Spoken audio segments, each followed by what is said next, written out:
Kneel before Zod! You can't go! All the plants are gonna die! I'm gonna take a bath. Bad dates. I'll alert the media. Boys, keep off the moors. It's evil! Don't touch it! The name's Pliskin. No more hangers!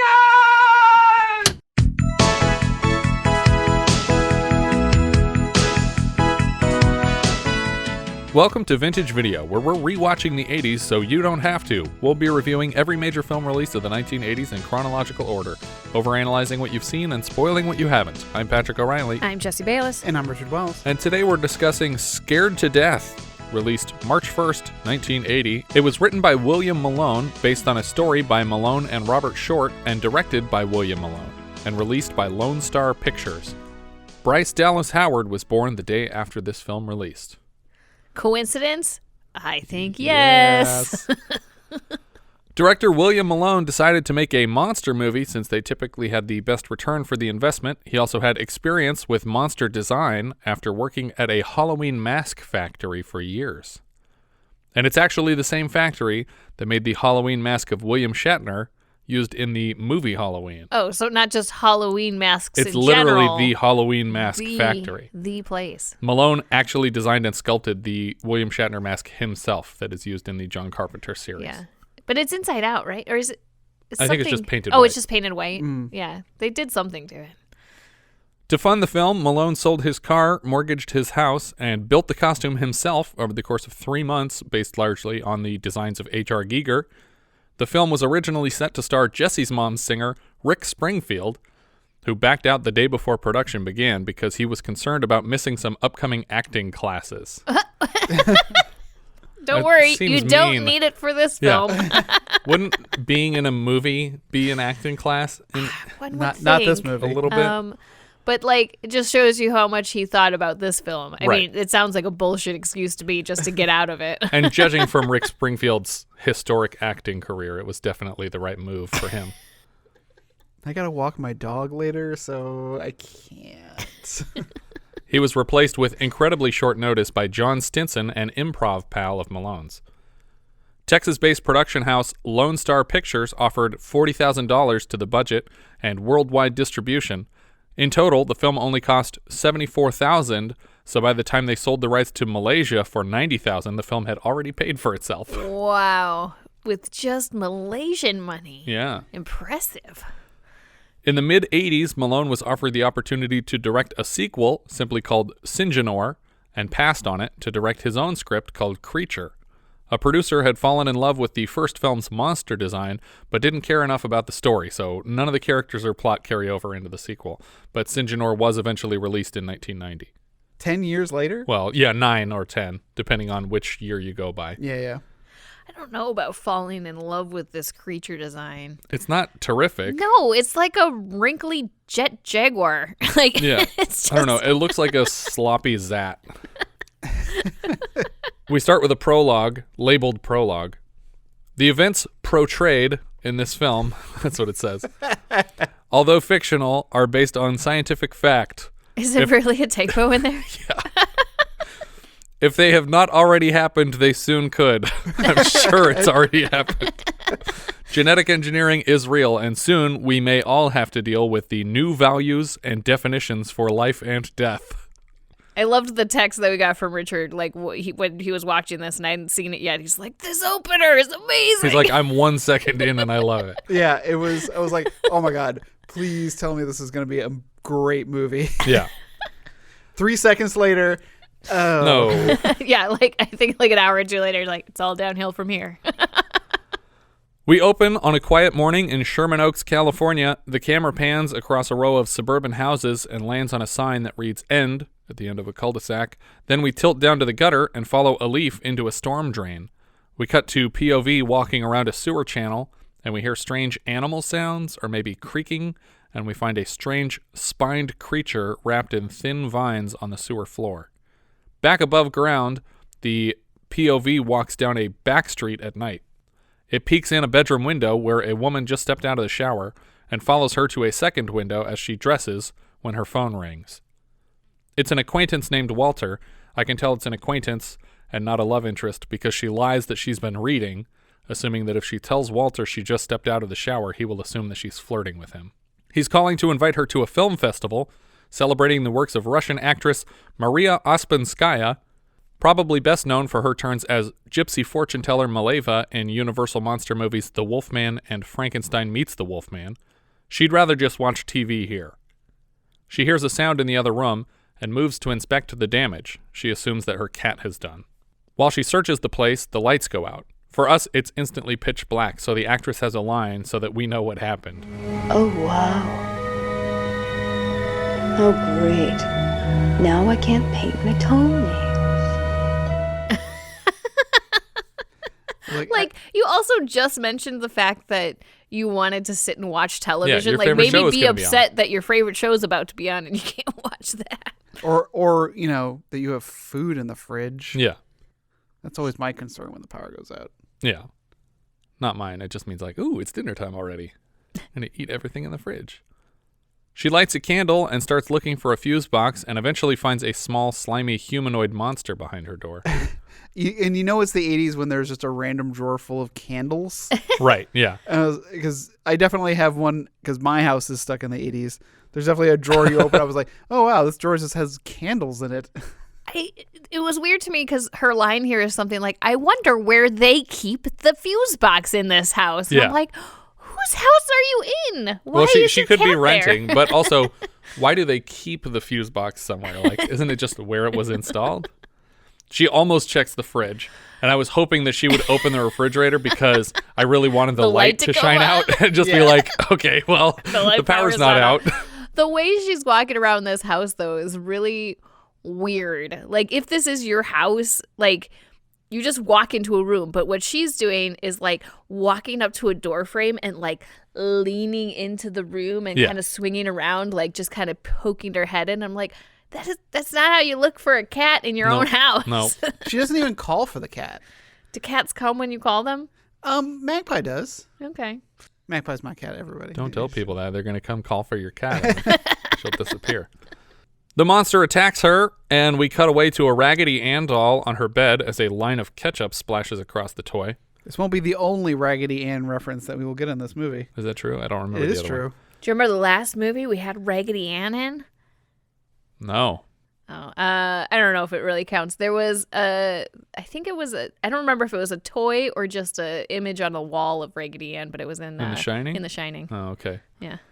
We fade forward a half day to cops investigating the scene. The door frame is apparently dripping in ectoplasm. The coroner tells Detective Lou Capell that he can't give a reliable time of death because of the lower temperature in the home. It wasn't cold last night. It wasn't here. How does he know that? Maybe because it's still cold in here? I don't know. That's weird. Or maybe there wasn't enough substantial decomp on the body. Maybe. But wouldn't that just mean that it's been fresher? a couple hours, and like, how much colder could this creature have made this room? And why or how does it do that? How does Well, they talk about it a there's, little later. There's 4 pages of research that get read to us about it. The victim's name is Janie Richter, and apparently she lost her left leg in the attack. The police chief appears and tells Lou that it's up to him alone to solve this case. I've got the mayor, the commissioner, and the press on my back. Capell suggests bringing in Lonergan from retirement, but the chief pushes back. At this point in the movie, I was like, wait, why are there so many people on his back about one murder? Was she someone of note? Was she Right. was like, oh, well, we'll come to find out that there have been many murders. This was just one of them. But it's like, you need to lead with that line. Right. Otherwise, Yeah. I'm like, is this someone famous? Should I know who this person Right. was? It's only been a couple hours, presumably, Yeah. since she died. So, Like, like, how is why anybody is all there like over a you? media circus about this? I don't know. Good news, chief. She's all right. Because her left leg was torn off. We cut to Ted Lonergan being harassed by a publisher named Victor to deliver books that he's under contract to write. Ted has no problem ripping on Victor right to his face. Victor, you're an idiot. And I can prove it. You know why you're not going to stop the checks, huh? You know why? Because those tired old plots are the same ones that gave you that home in Bel Air and that Rolls Cornish sitting in your driveway. So lighten up. Victor keeps trying to insult Ted's writing, but he freely admits it's garbage and mocks Victor for buying it. Ted gets in his car and backs out of his spot, crashing into another car which was driving by or was just parked with the woman in it. It was just parked. Well, it looked like she was heading into a parking structure. Oh, maybe. He moves to talk to the other driver. You gotta look where you're going. You hit me. What? I said you hit me. I did? He suggests that she buy a smaller car, and she tells him that this car is an heirloom and that she's very upset about it. I don't want another car. I like this car. And I especially like this car without any dents. Yeah, probably would look better without dents, yeah. I already like the dialogue, and I wish it carried through the whole film like this, but it doesn't. All of his responses are dismissive and quiet, and he keeps offering her atomic rocks as she gets madder and madder. Are these supposed to be like Pop Rocks? I think so, Is it yeah. candy? Okay. I was hoping that the atomic rocks are literally atomic rocks, and that's what's causing the monsters. But they're here, just candy. have some cancer. Yeah. He tells her he doesn't have time to wait around for the police and gives her his card, insisting she call the number when she knows what the damage is, and he'll write her a check. She stops him from leaving a couple times. He asks her name, and the actress flounders for a moment before remembering the character's name. What's your name? Jennifer Stanton. Eventually, he talks his way out of the scene, and we cut to Lou and Ted playing chess. Lou is losing. He tries to talk Ted into helping out on the latest series of gruesome murders, and Ted is insulted by the offer and tells Lou that he isn't interested in helping out. Suddenly, Jennifer knocks on the door to collect the check for her car damage. Lou leaves to give them privacy, but not before insulting her on his way out. Just wanted to talk to Mr. Lonergan about my car. You're the crazy... I mean, the lady with the jag? Well, I know I've got to go now. Presumably, that means that Ted has told him about her. Yes, and then he called her crazy. And called her crazy, but like, absolutely nothing she did was crazy. Yeah, she was just sitting in her car and you crashed into it. And she wanted to get paid for that. Yeah. Yeah, it's weird that he would use that word to describe her after the last scene. And I also think it's weird later in the movie when it comes up again and she embraces that nickname. Yeah. Like, that's frustrating. Ted starts by informing her that he can't write her a check like he promised earlier. She assumes this means that he's contesting liability, but then he hands her an envelope with cash. She was asking for $1,200, but he gave her $2,000 in case the parts that she needs are hard to find. To overdo the whole good guy persona, he also gives her the number of a really incredible mechanic who can find tricky parts for her. She admits that this isn't the reaction she expected from him. Well, I'm in contact with Earth occasionally, but don't be fooled by this calm exterior. It's just a clever disguise. Actually, I'm Errol Flynn. What? I don't get it. He takes a shot asking her out before she leaves his office, but she turns him down. It was so weird. The doorknob for this door the office there? Yeah, it's like at face level. Is it really that high off? Yeah, the ground? you had to like reach up to open it, and I was like, it's so weird. That's odd. I did not catch that. We don't like the children getting out. Yeah, exactly. That's exactly what I was thinking. Tamper-proof office. We cut to a blonde woman being dropped off on a dark street after a night of partying. She walks to her car and struggles with the keys for a moment. She has trouble getting it started, but when she does, she somehow doesn't realize that her back tires are being lifted off the road. When she gets out of the car to see why it won't go forward, she's attacked by the same monster. Okay, but I just want to be clear that while she's trying to start her car and like hit the gas and stuff like that, this is a solid like 3 or 4 minutes of footage of her like really upset, like, oh, why isn't it going? I'm pushing the gas and it's just not going. What am I gonna do? And they just cut back and forth like, to the what? tires spinning and then to her. Like, the engine is running and the tires are spinning. It would take me all of like 2 seconds to be like, that's weird. But Gotta also, go check that out. Wouldn't you feel it when someone lifts the back half of your car off of the street? Yeah. Yeah. When she gets out of the car to see what's wrong, she's attacked by the same monster. It's better lit now than it was before, and we can tell that it has the body of a Zat, or like a monster from the Blue Lagoon type thing. Or, sorry, Blue Lagoon. Yeah, it's a monster from the Blue Lagoon. Yeah. It's like it's kind of a Brooke Shields. Yeah, Brooke Shields. It's super hot, is what I'm saying. But then it's got this fucking xenomorph head. No, the Black Lagoon, and the head is very H.R. Gigery. But it's not stretched out like the xenomorph head. It's a head-shaped head. I'm telling you, it looks just like Jet Jaguar, but like lumpy. Okay, lumpy Jaguar. She smears strawberry syrup all over the inside window of the car as she screams. until she is silenced by the monster. We cut to a brunette woman in large framed glasses angrily ironing clothes in her kitchen. She's watching a news story about the murders. Weirdly, it looks like the establishing shot that the news segment started with is actually the same establishing shot that opened the film of the houses in Sherman Oaks. Well, when you buy stock footage, you want to get your money's worth when you only paid $70,000 for the whole film. It sounds like Janie Richter was actually the 11th victim of the monster, which means it now has at least 12 kills. The lady turns off the television in her kitchen, and she appears overwhelmed by the story. She walks to her phone and dials 911 to share a tip with the investigators, but she doesn't respond to the person who answers the phone. Right. She's just policeophobic. Well, she doesn't dial 911. She dials a full phone number. Oh, okay. So she has some phone number memorized. Yeah. It's the 80s. You memorized all the phone numbers. Yeah. I definitely didn't memorize, and I never have memorized the local police office. But that's actually one that you probably should memorize, if nothing else. I agree. I think it was more likely that people had that memorized before 911, which I think we decided happened soon or after. Yeah, right about now. We see Jennifer arriving home and finding a rose and a note from Ted on her porch. I think it's a weird choice to have a Jenny and a Janie as two characters in the beginning of the film.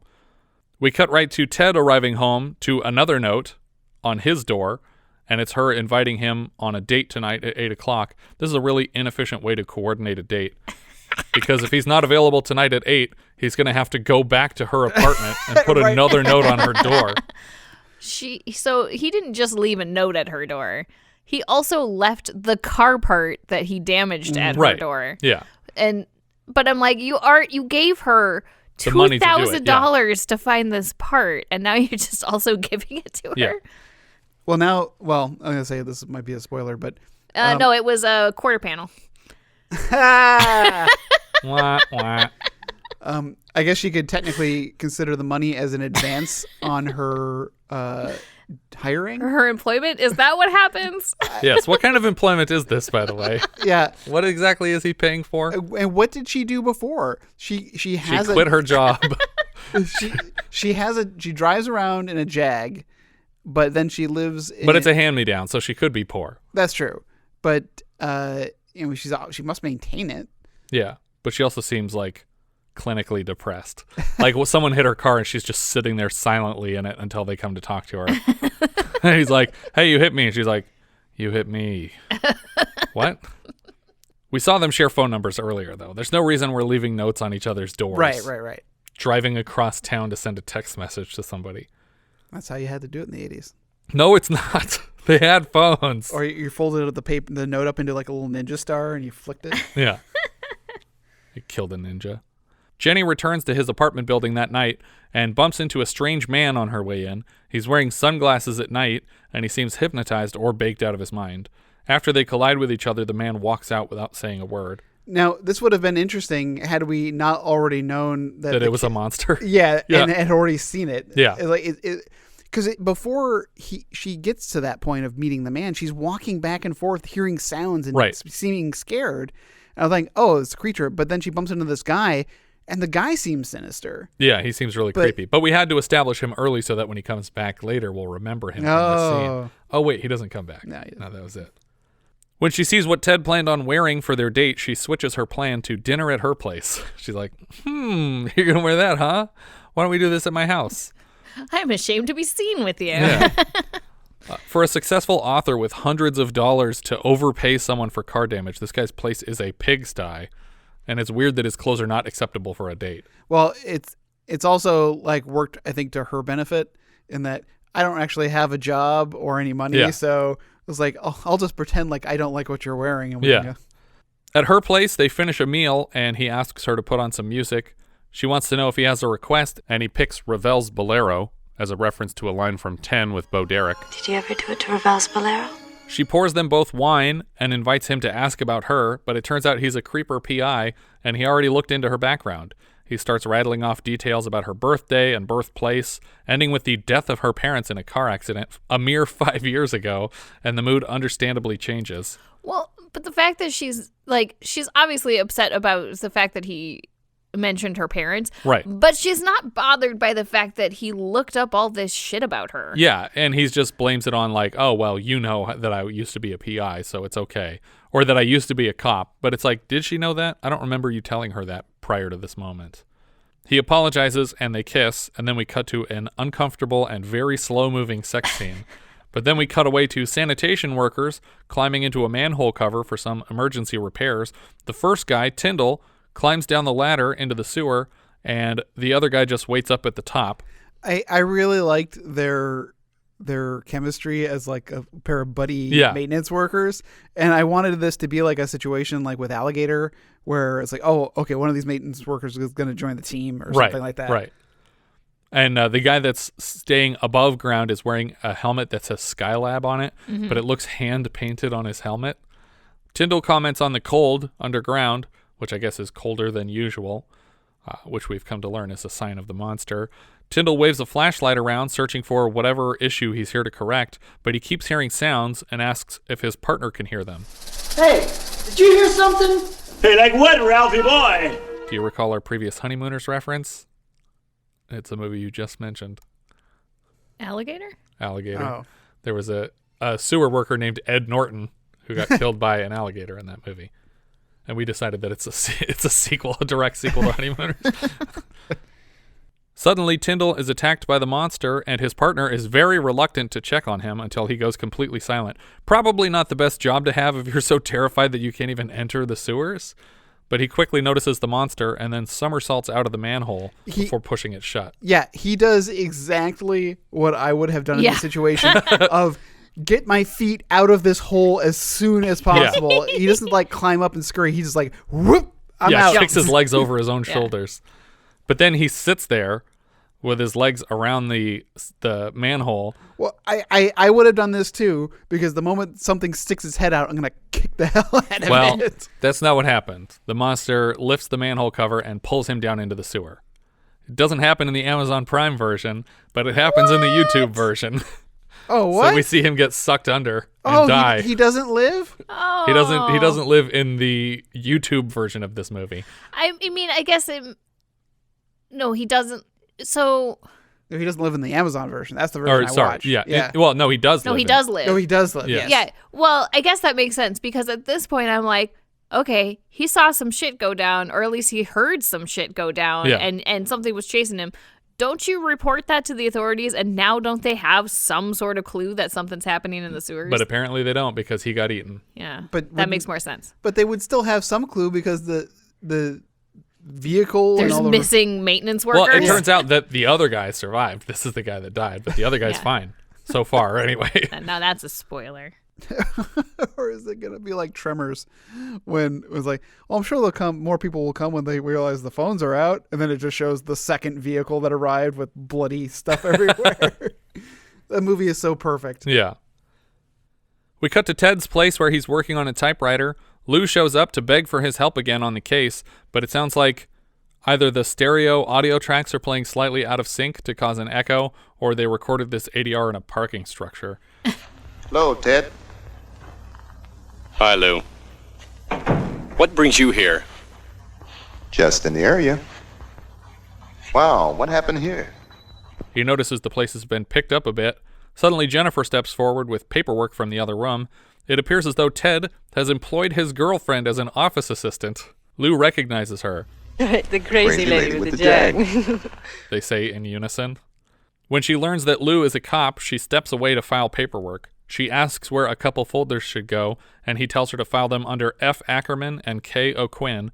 I'm not sure who O'Quinn is a reference to, but I'm relatively certain that F. Ackerman is a reference to Forey Ackerman, the famous magazine editor, sci-fi writer, and literary agent to authors like Ray Bradbury, Isaac Asimov, and L. Ron Hubbard, who founded the famous Monsters of Filmland magazine. He also appeared in 210 mostly sci-fi films, including The Howling later this season of the podcast.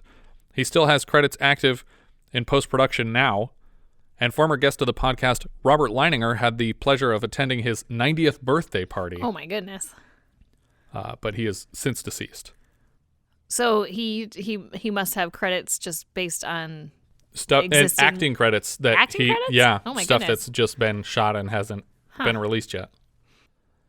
Lou shares with Ted some of the outlandish details of the case, including that the killer was strong enough to tear off a car door at the last murder scene. He says that the only lead is the latest victim, Kathy Sperry, but she's in a coma and she might not recover. Ted still thinks that Lou is offering him the case out of charity and not because he actually needs help, which is weird.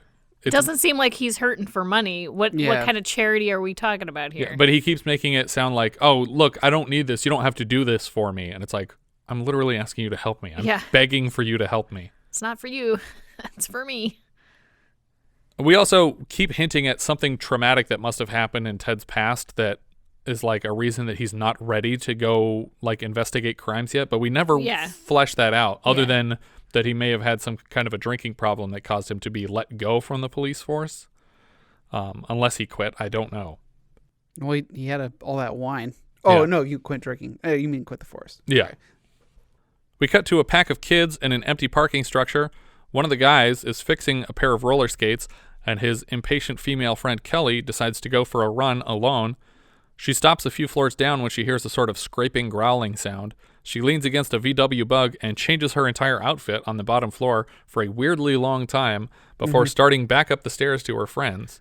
Yeah, it's like... What was the point of this? Well, aren't you going to continue to roller skate? Like, well, you don't want to go up the stairs on roller skates. Well, but this is her car, and they had another car at the top. So I was trying to figure out what the whole plan of roller skating in the parking structure was. I think it was literally you roll all the way down and then you go up the stairs and roll all the way down again. Okay, so she was supposed to run up the stairs. It's like an adult playground where you go up the stairs and you go down the slide over and over and over again.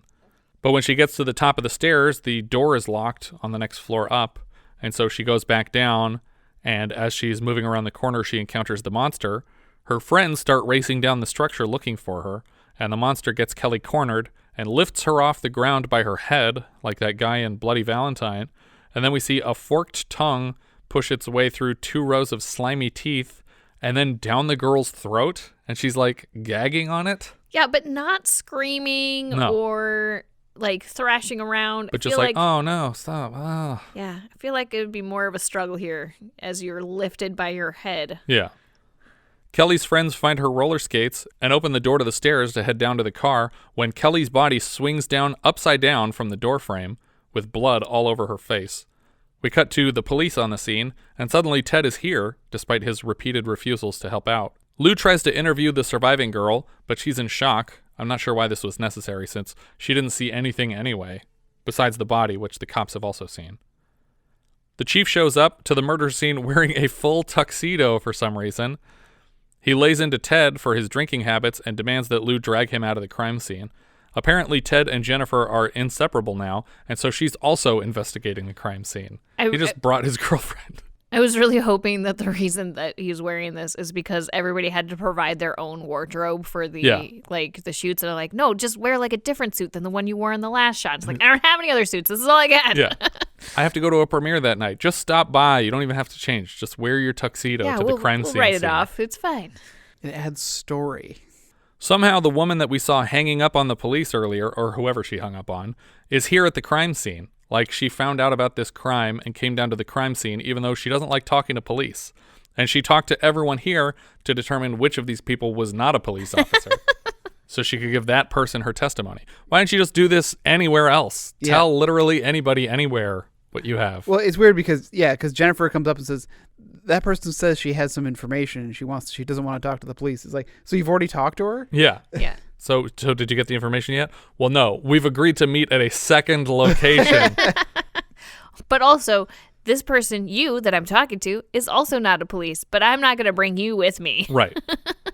Lou invites Ted to take a look at the body, and Ted reacts as though it hadn't even occurred to him. Is he really going to be that helpful to this crime scene investigation? It seems like not. Have you seen the body? No, not really. Come, it's over here. Even though the girl who wanted to speak with Jen was there at the crime scene, they agree to meet at a second location, the Amberdyne Research Facility. Jen moves inside looking for Sherry. She's a little spooked by the sounds of water and what sound like power tools, but she convinces herself that it's nothing. She finds slime on a water pipe, like the stuff from the first crime scene that she wasn't present for. Suddenly, a large shadow is growing on the wall behind her. Suddenly? Well, after 6 minutes Slowly. of wandering. Yeah, I checked the time of her arrival. But right at the end, it was very sudden. That's from Fletch. I was like, this is fucking 5 minutes of her just walking around. Got to pad that runtime. Yeah. The monster approaches and then attacks her against a wall. We see his dripping forked tongue gagging her again. Ted gets a phone call at his office. It's Lou informing Ted that Jennifer is in the hospital in a coma. What? What happened? They're not sure. The doctors think it's a brain tumor. She was at a place called the Aberdeen Research Facility. She apparently went into convulsions and into a coma. The young girl who works there found her. Ted knows she was there to speak with Sherry, and he heads to the hospital, but the doctor won't let him see Jennifer because he isn't family. And she wasn't available that day to shoot. Right. Luckily, the doctor is willing to violate HIPAA far enough to share that she suffered convulsions and then went into a coma. But apparently she went into a form of epileptic convulsions and then into a comatose condition. I'm afraid she's slowly slipping into a profound state. What does that mean? It means she's thinking about pursuing a philosophy doctor. She's dying, you dum-dum. That's what the doctor says. Those aren't my words. No, those are my words. The next 24 hours will tell, but her chances aren't good. We cut back to Ted's office where he slipped back into his alcoholic tendencies when Lou tries to shake him out of it, literally shake him out of it. Sherry steps into the office, and when Ted realizes this is the last woman to see Jen alive, he makes an odd investigative choice. You talked to Jennifer, right? Well, yes. You were going to meet her somewhere. My car What the hell did you do overheated to and her? I couldn't... Nothing. I didn't do anything. All right, haven't you done enough damage already? Get out of my office. Would you just get the hell out of here? Easy. He tells her to leave. Sherry is here to announce that she doesn't believe the brain tumor story. What brain tumor story? Did I mention that yet? You did. They said she has a brain tumor. She says that the monster attacks would cause the appearance of brain tumors. She worked for Dr. Amberdine in genetic engineering, and he developed a new life form. But Ted is bored with this information. He was at work in secret on designing a new life form. Now, this is real fascinating, but what does it have to do with Jennifer? Getting to that.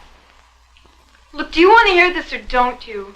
No, not really. Ted, shut up. Would you go on, lady? We're sorry. He told me once that if it ever grew up, it would probably be very dangerous. Yeah, well, I take it never grew up, huh? Well, I don't know. You see, Dr. Amberdine had a heart attack and died.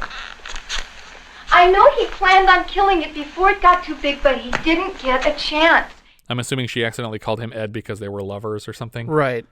But I don't know what they're trying to do with her character because they keep trying to dress her up like she's really young. Yeah. Like a high school student, but she clearly must be a college graduate. Right. But the character's totally unnecessary anyway. Yeah. I don't know why we're switching female leads midstream. But also she does this great line read. She's like, would you please look into it? Yeah. Like she's like does a pouty face even. Come on, guys. Why is she avoiding talking to the cops about any of this? I don't understand that. I'm trying to figure out if maybe the other actress quit the movie. And so they had to switch leads because like the other lady had a problem. Or it could be that talking to the police would violate her NDA. Oh, maybe. She doesn't want to get jailed by the guy who died of a heart attack. This woman should have been the one put in a coma by the monster before she met with Jen, and Jen should have just found some of this information in paperwork at the laboratory. It feeds on spinal fluid. It draws out of its victim with a needle-like tongue. What were you guys feeding it? Is the human throat a convenient path for spinal fluid? It doesn't seem like it. Sherry tells them that this process would look to a doctor like a brain tumor. Is it also injecting something into the victim's brain? Why would that affect an x-ray or a CAT scan or whatever? It seems like it should be extracting the fluid around the brain. Right. That's what it should be extracting. She begs for their help investigating the new life form, fearing the consequences of allowing it to grow up, but it seems like it already did. She offers to go back down to the lab to collect the late doctor's paperwork and to find clues as to how they can kill the beast. I'm going to guess right now bullets would probably work okay. Like, I don't know. They don't know what this thing looks like at all. Mm-hmm. So I don't know why they're assuming that it has Horcruxes or something, that there's some mystery to killing it. Ted says he's going to look at the disappearances and find a center point for all of the murders. Yeah, and that then seems like something that the cops would be doing. Yeah. He lets the girl go back to the same lab alone where Jen just got comaed. Haven't the police already determined an epicenter for these attacks? Wouldn't that be the first thing that you would do if you had this many victims, though? Well, and I guess the problem was that they weren't connecting all of the victims. Like there was a bunch of victims. But that at were one like, point, someone said this is the 11th victim on the news. They said this is the 11th victim. So at least 11 of them. You would still, but maybe you don't find the correct epicenter until you add in all of the brain tumor people too. Usually, the police will let you get away with about 20 to 30 murders to develop a useful epicenter. Yeah, they got to find patterns. If you don't have enough data, you don't have patterns. If they catch you in the act on the third one, you're like, well, we don't know where you live yet. Keep at it. The Simpsons, when they're looking at the pattern of the crimes, and it's like, if we rearrange these, it makes an arrow. Chief, it's pointing at this police station. Let's get out of here. In the laboratory, Sherry digs through an office desk full of kids' books for some reason. This is where the Raggedy Ann book is. She has a Raggedy Ann book. There is? Okay. That's what I'm saying. Like they keep trying to dress her up and make her seem like she's a child. That's very weird. Well, this whole facility, like where she's finding all of the data, looked like a daycare to me. Like it had paintings of like trees on the wall. Yeah. She finds the files she's looking for, and back in Ted's office, he is shaving while poking at the city map with his finger when Lou calls to confirm that lots of people have been dying of tumors lately, and a bunch are running low on spinal fluid. I imagine a coroner just chopping off heads and putting a dipstick down their spine like, oh, hear about a court low. Must be that monster. Ted says a killer of a brand new species would have an impossible time moving around town without being seen. Oh, but Lou has another detail to share about the string of heinous murders with 0 suspects. The case has been closed. What? I got a bulletin the other day which reads, the suspect was cornered and was killed during a subsequent gun battle with police. What an incredible relief. The film is over. They killed the monster. Lou makes it sound like they just classified the whole case rather than bothering to solve it, but maybe they misunderstood and the monster was just shot to death. I tried to get more information, but the bigwigs upstairs put a gag order on it. They are trying to cover something up. You don't know that. You know something else? They're going to stop looking. Look, Ted, this isn't getting us anywhere. Now, I cannot be involved in this thing officially anymore. The case is closed. Damn it! What's the point of closing an investigation if the killer is still at large? But also, like, so presumably they closed it because it looked bad. I presumed because it was some sort of cover up. But who knows about this thing and who's covering it up? And why does this not come back at all for the rest of the movie? Also, who did they kill? Did they just shoot a hobo to death? And they were like, we got him. I just assumed that was fake. Like they just had a fake report. Or they did encounter a criminal suspect who maybe was attempting to kidnap someone. Yeah, someone jaywalked and they shot him to death. And they're like, well. Is it in the YouTube version? Big 'em away, toys. No, it's not in the YouTube version. Lou assures Ted that they will still work the case. They just have to take the work off the clock. Ted apologizes for getting so upset, and actually, he keeps doing that. Like, he follows this pattern of he gets really angry and he yells at people, and then he backs down and apologizes. I actually made a supercut of all of his apologies, so we'll play that for you here. Hey, look, I'm sorry I hit your car. Yeah, well, I'm sorry. Me too. I'm sorry, Miss Stanton, I can't give you a check. Look, I am sorry. Sorry about that.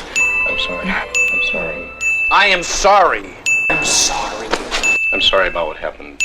Look, I'm sorry, Lou. I just got a little excited. I'll talk to you soon. Ted hangs up with Lou and seconds later realizes that the laboratory is in the center of the murder circle. Oh, who'd have thunk it? The laboratory where we already figured out the monster came from is where the monster came from.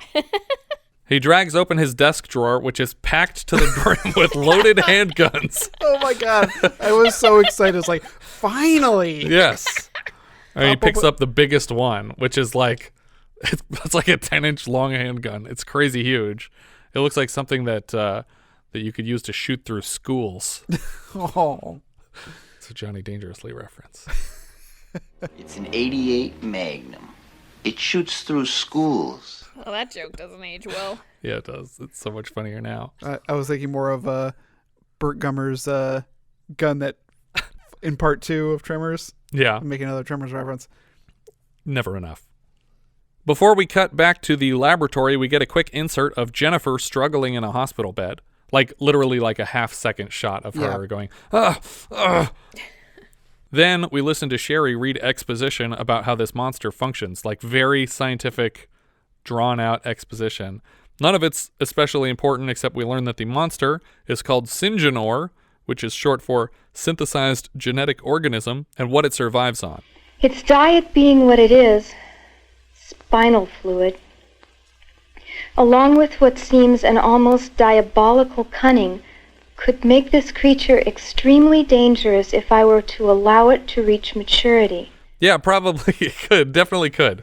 All right, let's just say you're a scientist and you wanted to make a genetic organism, like a synthetic genetic organism, will you? And you could pick whatever you want to feed it. Yeah. Why would you pick spinal fluid? I mean, it seems like semen is the obvious choice, right? There's the porn version where this monster just goes around sucking people's dicks. Yeah. That's what it lives off of. Except the or in Syngenor stands for orgasm in that one. Yeah, exactly. Synthesized genetic orgasms. The paperwork reads like a diary describing the worsening behavior of a monster that subsists on human spinal fluid. Why did you make that? It reminds me of that SNL sketch of the Mad Scientists convention where everyone's presenting their most evil inventions. Somebody made a shrink ray, somebody made a freeze ray, and then The Rock comes out. My name is Roy, and and for the most evil invention in the world contest, I invented a child molesting robot. I beg your pardon, what? Oh, I'm sorry. I'll speak up. It's a robot that is designed to molest children. Oh, God. But it's kind of like Deep Blue Sea, too, where it's like, here's what we did. We took great whites because they don't get dementia. So there's something about their brains that causes them to not get dementia. So we're studying them. So we genetically engineered great white sharks with massive brains. This can't possibly go wrong. Yeah. Sherry follows scratching sounds all over the laboratory. Instead of just leaving with the paperwork that she successfully found, she doesn't even bring it with her on the creepy sound hunt. She shoves open a door to the outside, and a man in zombified makeup and covered in cobwebs falls through the door to scare her. She races back through the lab and crashes into Ted at the opposite door, screaming after mistaking him for another monster. She brings him back to where the man fell, and when they get to him, it's the first guy that went down into the sewers. Before he dies, he manages to choke out that the monster lives in the sewers and that he's there now. Ted doesn't seem fazed by this guy dying right in front of them and repeats to Sherry that the monster must live in the sewers, like this dead guy just said. Can you remember the last time the guy came out of the sewers about a monster? Blood Beach. But he didn't say anything because he was brain dead and his tongue was eaten. Yep. By a flower. What? Blood Beach, everybody. She takes this opportunity to inform him that the creature also reproduces asexually and might be nearing that phase of its lifespan. It doesn't seem to reproduce asexually. It seems to... Well, it kind of laid an egg. Yeah. Is that what that was? I don't know. It's kind of like a spiny backpack. That's what it laid. Ted cocks his gun and starts walking to the nearest manhole cover. He tries in vain to convince Sherry to go home, but she insists on joining him down there. She claims that he will need her expertise. For example, she knows what the scientist named this creature, Syngenor. That will certainly be integral to killing it. You have to say its name 3 times. Yes. Wait, no, that makes it appear. Maybe you have to say its names backwards? No, that's Mixek-Spicklick.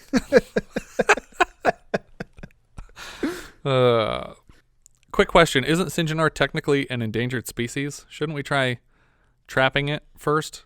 If it's the last of its species, are you really just going to go and shoot it in the face? Are you the last of your species if you're all the first? Sure, you could be. I guess that makes sense. That doesn't seem to be anybody's plan here, though. It's kind of like how I've always thought that if we make a computer smarter than people, it would technically be more important than people, too, and we should all sacrifice ourselves to protect it. They climb down into the sewers, and he starts asking her questions about what the creature looks like, the type of questions that would justify bringing her down here in the first place. How big is this thing by now? I'm not sure.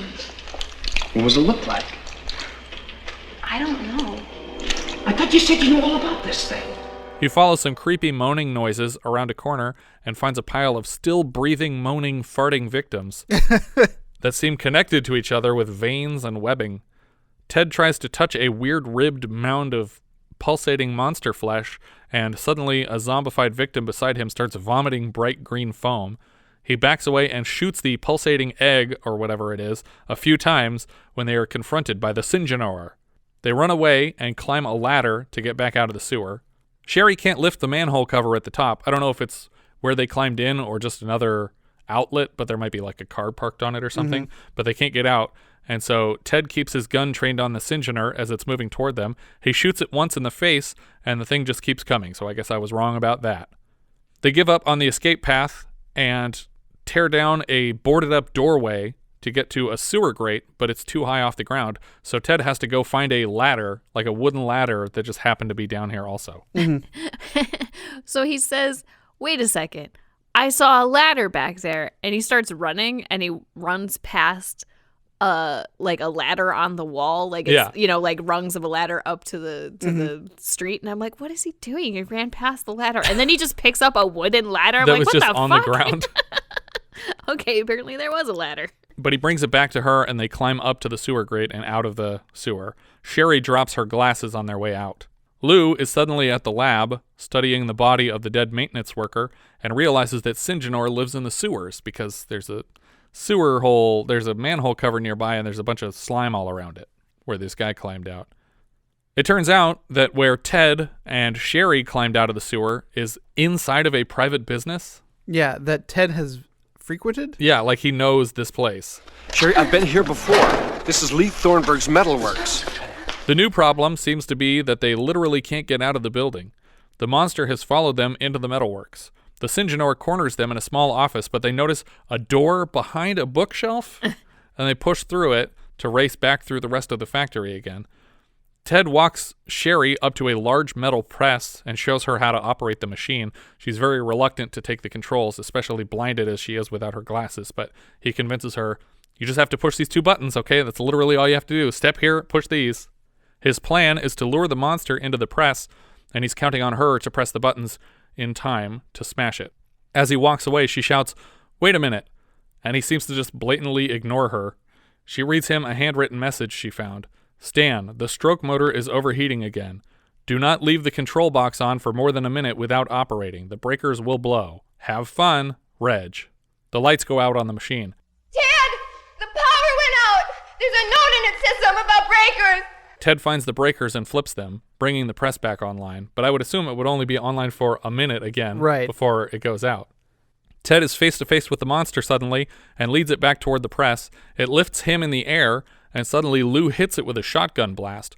The Sinjanor lands directly in the middle of the press, and Ted shouts at Sherry to drop it. She takes her time, but they successfully crush the monster. Back in the hospital, with absolutely no lighting for some reason, Jennifer suddenly wakes up calling for Ted, completely oblivious that he has moved on to Sherry. She steps out of the hospital bed and is immediately grabbed by a second Sinjanor. Then she wakes up. It was a nightmare. There's only one Sinjanor. We tilt down from an exterior of the hospital to a sewer grate outside, and then we're walking around in POV in the sewers again. The end. I was kind of hoping that Jennifer would wake up the second time and then notice she was pregnant in the hospital. That's what I was waiting for. Yeah. Like because they talk about it reaching its reproductive stage. You were like, okay, so let's do that. That's the end of our film. It was written, directed, and storied by William Malone. This was his first feature film. His second film is 1985's Creature. He followed it with mostly TV work until the 1999 remake of The House on Haunted Hill, which I like a lot. For TV, he directed some Freddy's Nightmares episodes, Tales from the Crypt, and A Masters of Horror. He also wrote the 2000 film Supernova, directed by Walter Hill. Yikes. Yeah, it's not great. It's a space movie with, what's his name? A lot of sex in it. Blacklist, what's his name? What's the guy's name from Blacklist? James Spader? James Spader, there you go. Isn't he the main character? Is he in Supernova? God, it's been so long since I've seen it. Indeed he is. The other story credit here went to Robert Short. This was his first writing credit, and the only one I recognize so far, but aside from writing, he actually has a lot of really cool credits. He plays the character of Ed in this film. Who's Ed? I don't. Forget Well, it. Ed was the theoretical scientist guy, Yeah. but like we didn't see him. He played that guy in this film. Later this year, we'll see his work as a creature designer on Galaxy of Terror. He directed Second Unit on 1987's Munchies, Nice. which was sequelized with the 1992 film Munchie, and then 94's Munchie Strikes Back. I'm not sure how I missed that Munchie was a sequel, but it's kind of their own fault for pluralizing against the grain. You wouldn't call Gremlins 2 Gremlin. It doesn't make sense. He created the Cocoons for Cocoon the Return, in which he played a technician. He has special effects makeup credits in Alligator, Splash, Night Flyers, Beetlejuice, and Little Monsters. He's credited as alien designer in Close Encounters for the 1980 special version. He also provided various effects for Piranha, E.T., and Splash, specifically the mermaid design and construction. He created the weapons for director Malone's follow-up Creature. He created the killbots for Chopping Mall, and he was the supervising puppeteer for Herbie Fully Loaded. He's a creature designer on Beetlejuice, Hammerhead shark designer for Joe versus the Volcano, puppeteer for Ace Ventura, and designed the Black Rhino from MacGyver episode Black Rhino. An animatronic so terrifyingly real that the episode literally stops down and fills the screen with a warning that the animal is not real and that none were harmed in the making of the episode. He designed miniatures for Star Trek The Motion Picture, 1941, and Day of Resurrection, which I'll get to for a belated minisode this year. But more recently, he was the VFX producer on FX's Legion series. That's that one that you liked. I only watched the first season, but it was good. Yeah.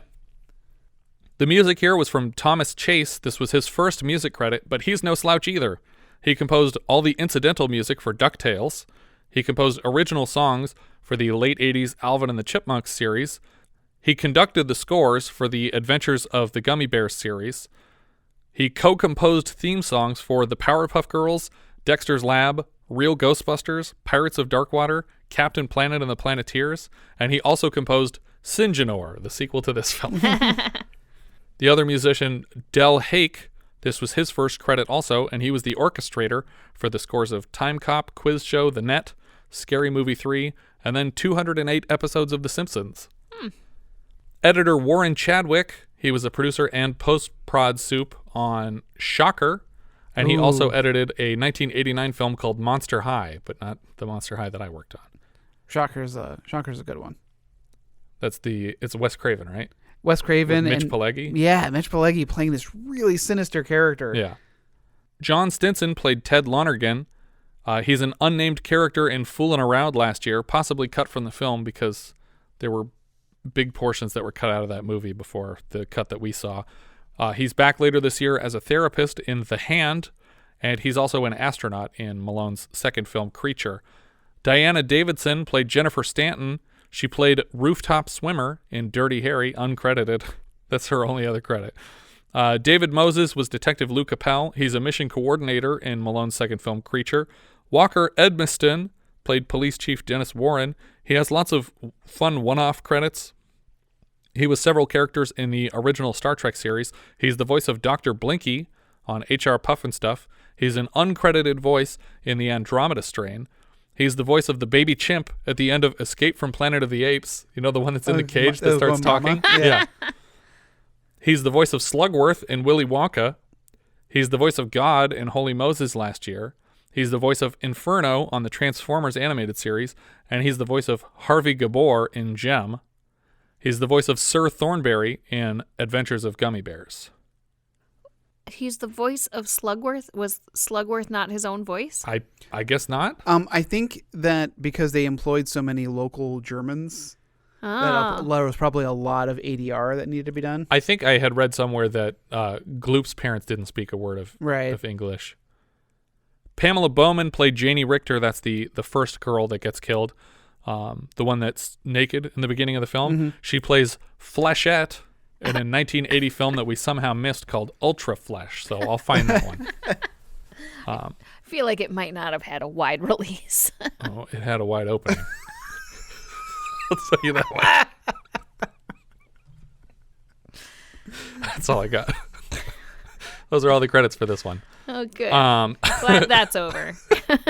I'm really happy for Bill Malone that he got this movie made for so cheap, and then it paid for itself, and he got to make a movie. But it's a thumbs down. There's no reason to watch this. No. There's nothing special about it. The monster design's not spectacular. No.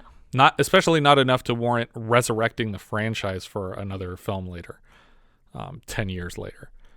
It's a thumbs down for me. Oh, yeah, thumbs down. No, don't bother. Do we know where this is going Letterboxd? Oh, shoot, I didn't pull my letterbox up. I feel like this film is the most by-the-book monster movie. Like, it's just very, very paint-by-numbers monster movie. We have a thing, we have a laboratory, we have the rogue scientist, and then the monster killed people, and you got to get to it. And you have the former cop investigating on his own time. It's just exactly what you would have guessed if I told you the premise of the movie. I'm putting this at number 19 out of 21. Whoa. So it's still above Home Sweet Home and Scream, but I put it below Pinball Summer. I have it in 19th also, which is, again, above Home Sweet Home and Scream, but it's below Harry's War for me because I had those slightly out of order from you guys. I think I'm going to put this in number 19. Oh, interesting. And below Pinball Summer, Yeah. above Home Sweet Home. That sounds completely fair to me. There's nothing out of the ordinary or special about this. None of the acting is great. I did like the dialogue for the very first scene where they have the car accident with each other. And if it had stayed like that funny and he was that sarcastic character the whole time, it would have been fun. Yeah. But the second half of the movie, he's very serious and angry the whole time. I don't understand the title of the film. Like, Scared to Death? yeah, like None of the people were nobody scared. is scared to death. People in general aren't scared that they're going to get murdered. No, I don't because know. the case is closed. Everything's fine. It's just like Scream. It's just a situation where, what's something that sounds like a horror movie? Although I would say that Scared to Death makes it sound too much like a slasher and Yeah. not enough like a sci-fi No, exactly, monster. for sure. Not that you could call it Sinjanor. I think Sinjanor is a much worse name. And that it's crazy that they called the sequel that. But when I was reading the synopsis at the end of the previous episode, I was like, it's attacked by a synthetic organism? What is going on? That's not how I thought this sentence was going to end. Because it seems like, you're right, the Scared to Death just sounds like a generic horror film. And it should have been, I don't even know what you would call this thing. But yeah, it Scared to Death doesn't correlate to anything that happens in the movie. It fits right up there with Home Sweet Home and Scream, although it is more competent as far as, like you said, a paint by the numbers plot line. Yeah, but even the slightly more competent in that way, but I would say almost less competent in some other ways. Like, it's just as bad in terms of the filmmaking quality. I disagree. I actually think that the camera work and the lighting is better in this movie. The audio is bad. Awful. The audio is bad. Because it felt like every time there was a wide shot, you couldn't hear the characters. Yeah. And I'm like, are you just not getting mics close enough to these people? Because I and can't yet they were hear still them. close enough that you could see them on occasion. It's true. And there was a couple of really bad edits, but that might not be the fault of the editor. That's true. It might be the fault of the director and the coverage. Well, no, that there are these other versions floating around. I feel like the film transfer was bad. Like, it looked like there was literally chunks missing sometimes because the film looked like it skipped. Yeah, there is a moment where Sherry's talking and her sentence jumps twice in the middle of her words. Yeah, so don't bother. Yeah, don't bother with this one. I think that's everything for Scared to Death. If you guys have any thoughts you'd like to share with us, we are Vintage Video Pod on Twitter, Facebook, Instagram, and Letterboxd. Or as I've said before, you can find each of our full movie rankings for the year. We can also be found at vintagevideopodcast.com. We also have a Discord now. You can find a button at the top of our .com and join the 24/7 movie chat and share your thoughts on episodes past, present, and future. Also search for Vintage Video Podcast on YouTube and subscribe to our new channel there. Thank you so much for listening, and I hope you'll join us next time when we'll be discussing All Night Long, which IMDb describes like so: a middle-aged executive's lifestyle and values are turned upside down after he is demoted to a chain store night manager. We leave you now with the trailer for All Night Long. Barbra Streisand. Gene Hackman. I don't understand my son. I don't understand my wife. I don't understand myself. Together, they do it all night long. Are you expecting me one? At 4 in the morning? Rated R. Starts tomorrow at Man's Brew in Westwood, Chinese Hollywood, and other selected theaters.